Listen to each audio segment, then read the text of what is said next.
Eh bien, le métro est entré aujourd'hui dans l'histoire de Marseille. Un métro que tous les Marseillais en grand nombre sont venus admirer. Ils ont été 100 000 à 150 000 environ à venir dans l'après-midi jusqu'à maintenant. Bien entendu, le métro est ouvert jusqu'à minuit. Ils ont donc admiré les stations hautes en couleur, l'esthétique de ce métro orange et blanc, le confort, car il est très confortable, et également, si j'ose dire, le silence, car c'est vrai, ce métro est pratiquement silencieux. Ce matin à 9h30, il y a eu l'inauguration officielle. Alors pas de ministre, pas de musique pour cette inauguration proprement dite. Il y a eu par contre une bonhomie très marseillaise et on sentait ici, on respirait l'air frais, la lavande, les parfums propres à la Provence qui contrastaient avec l'air vif qui soufflait dehors.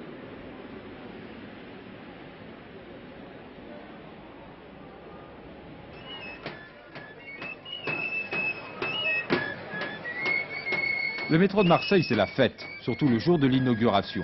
Avec le Mistral glacé qui souffle à la station La Rose, il faut bien cela pour réchauffer les 1500 invités du premier voyage. Gaston Defferre arrive en compagnie de Lucien Vauchel, le préfet de région.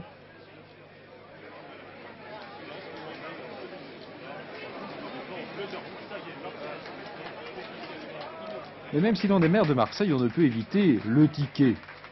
Et après la bouderie du premier portillon automatique, devoir choisir le second.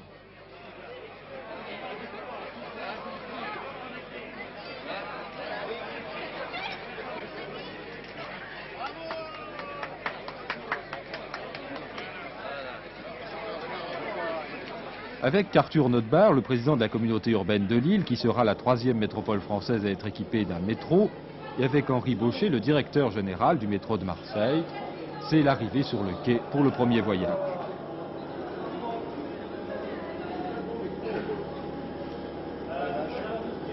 Mesdames, Mesdemoiselles, Messieurs, nous partons en direction de la station Saint-Charles. À la station 5 avenue Longchamp, toutefois, nous arrêterons. Et les portes ayant été ouvertes, vous pourrez pendant une dizaine de minutes visiter la station. Merci.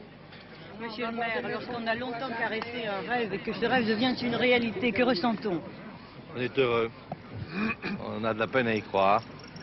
Et je dois dire qu'après avoir visité les chantiers, après avoir étudié les dossiers, après avoir fait démarche sur démarche, eh bien aujourd'hui, c'est l'accomplissement.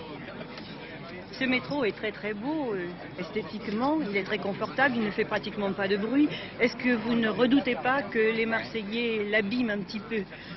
Je suis convaincu que les Marseillais seront très attentifs et éviteront d'abîmer le métro. J'ai d'autres expériences dans ce domaine, par exemple en ce qui concerne les maisons de jeunes et de la culture. Nous avons confié au mouvement de jeunesse. Elles ont été admirablement entretenues par les jeunes. Je suis sûr que les Marseillais seront fiers de leur métro et éviteront de l'abîmer. Aucun ministre n'est invité à l'inauguration. Gaston Defferre explique pourquoi. Si j'avais invité un membre du gouvernement, j'aurais été moralement obligé de tenir des propos assez désagréables. Et comme je ne voulais pas le faire, je n'ai pas invité de membre du gouvernement.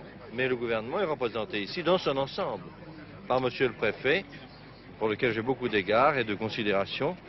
Et par conséquent, le gouvernement est représenté ici de la meilleure façon.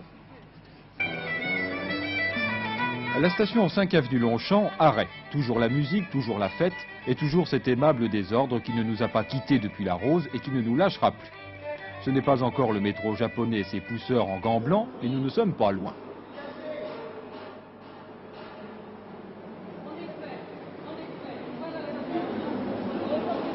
Enfin, après 18 minutes de voyage, la station Saint-Charles, le terminus.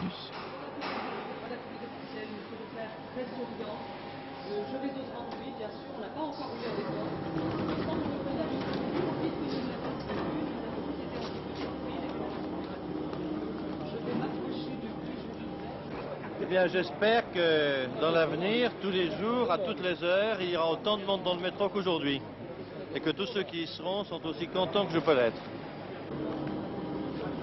C'est ensuite à la gare et station Saint-Charles les discours d'usage, bilan, remerciements et aussi mise au point appuyée. J'ai dit ce que le métro a coûté. Il aurait coûté moins cher si nous n'avions pas dû payer les rails à un prix anormalement élevé. Nous nous sommes heurtés à une coalition de fournisseurs. Nous avons alors saisi les instances qualifiées au ministère des Finances. Nous attendons toujours la réponse.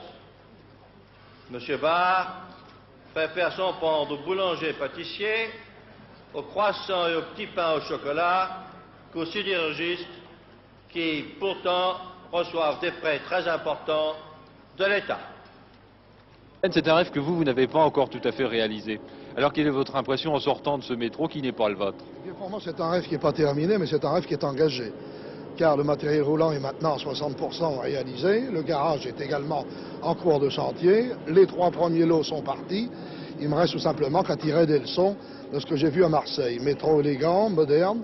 J'aime autant dire que j'ai été frappé de l'élégance du viaduc. J'ai constaté que les nuisances n'étaient pas des choses insupportables et j'espère que dans ma région, on en tiendra compte. Voilà, c'était donc les grands moments de cette journée d'inauguration du métro de Marseille. Retour à la station Saint-Charles.